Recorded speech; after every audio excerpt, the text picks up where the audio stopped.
Welcome to this explainer. Okay, if you're in 8th grade and just kicking off your programming journey, you are absolutely in the right place. Today, we're going to do something pretty amazing. We are literally going to teach a computer how to make its own decisions. And we'll be using Python to do it, diving into something called conditional statements. So let's get right into it. Here's our game plan for today. We'll start with how programs make decisions, then hit the if and else statements, handle multiple choices with Elif, combine rules using logical operators, check out the priority of those operators, and finally, wrap up with nested statements for some really complex rules. All right, Section 1.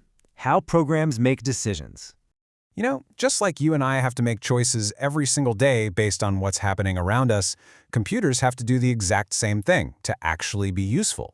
Think about it. If it's raining outside, you take an umbrella. If your exam marks are above 90, you get an A grade. Or if your phone battery drops below 20%, you plug it in to charge. Python uses these things called conditional statements to look at situations exactly like these and figure out if an action is true or false. If the condition is true, boom, the program takes action. Moving on to Section 2, the if and else statements. So let's check out the actual building blocks of Python logic. The basic syntax, which is really just the grammar rules of coding, goes like this. If condition, colon, statement. Let's look at a real example. Say we set a variable, age equals 20. Then we write our rule. If age is greater than or equal to 18, print, you can vote.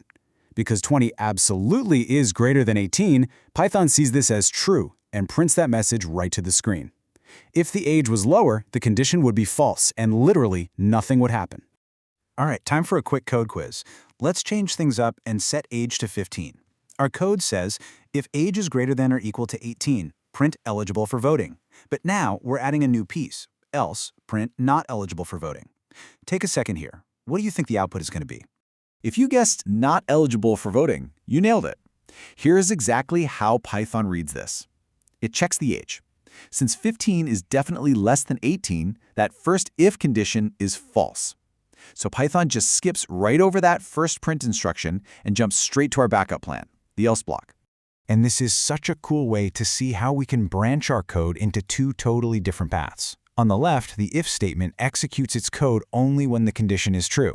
But on the right, the else statement is basically our safety net, jumping in to execute alternative code whenever that first condition turns out to be false.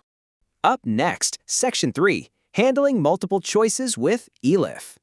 Because, let's be real, life isn't always just A or B, right?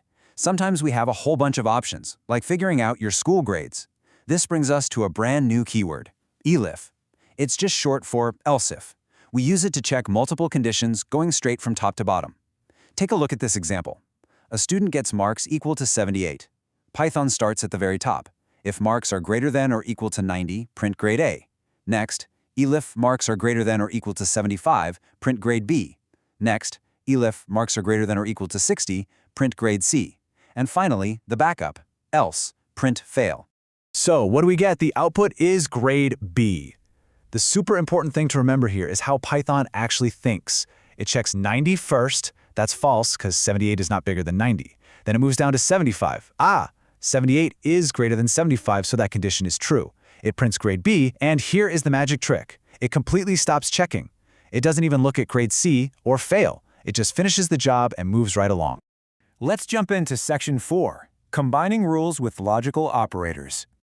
Sometimes checking just one single thing isn't enough to make a decision. We might need to check 2 or even 3 things at the exact same time. Well, Python gives us 3 super powerful logical operators to glue our rules together. You can think of them as the superglue of programming logic, and, or, and not. Let's break down exactly how these guys work. First up, the AND operator. It only gives you a true if both conditions are true. So if age is 25 and citizen is true, your output is eligible to vote. Next, the OR operator. This one is more relaxed. It returns true if at least one condition is true. So if the day is Saturday or the day is Sunday, and let's say it's currently Sunday, the output is weekend. Finally, the NOT operator. This one just flips things around. If logged in is false and we say not logged in, it flips that false to true and prints please log in. All right, Section 5, the priority of logical operators. So what actually happens when you toss all these operators into one giant line of code? Well, Python follows a very strict set of rules called precedence. It's kind of like the order of operations in math, doing multiplication before addition. Python does that for logic. Step 1, it always calculates not first. Step 2, it calculates and second. And step 3, it calculates or last. 1, 2, 3, not and or. Let's put that priority order to the test with a slightly tricky expression. We've got 3 variables. X is true, Y is false, and Z is true. What is the output of print X or Y and Z? Think about your 1, 2, 3 steps. Which one does Python calculate first? The or the and? Take a guess. True. Let's do the logic math together. Python evaluates the and before the or. So it looks right at Y and Z first. That translates to false and true. Since the and operator absolutely requires both sides to be true, that part becomes false. Now our equation shrinks down to simply X or false, which is true or false. Since or only needs one single side to be true, our final grand result is true. And finally, Section 6, Nested Statements for Complex Rules. We've reached the final boss concept for today. I like to call this inception coding. A nested if is literally just writing one if statement inside of another if statement. This is incredibly useful when a specific condition should only be checked after a previous condition has already passed the test and proven to be true. Let's look at this carefully. We have someone whose age is 22 and has license is true. Python reads that first outer block, if age is greater than or equal to 18. Since 22 is greater than 18, this is true. So Python steps inside to the nested code. Now it asks question number 2, if has underscore license. Since that is also true, it prints you can drive. Now if they were 22 but did not have a license, it would have hit that inner else block and printed get a driving license first. Okay, one last real-life quiz to see if you've totally got this. Let's say we're checking if a student passes a class. Their marks are 85 and their attendance is 80. The code says, if marks are greater than or equal to 40, and right inside of that, if attendance is greater than or equal to 75, print student passed. Based on this nested logic, what's Python going to decide? Does the student pass? Yes, the output is student passed. Since the outer mark condition is true, 85 is definitely greater than 40.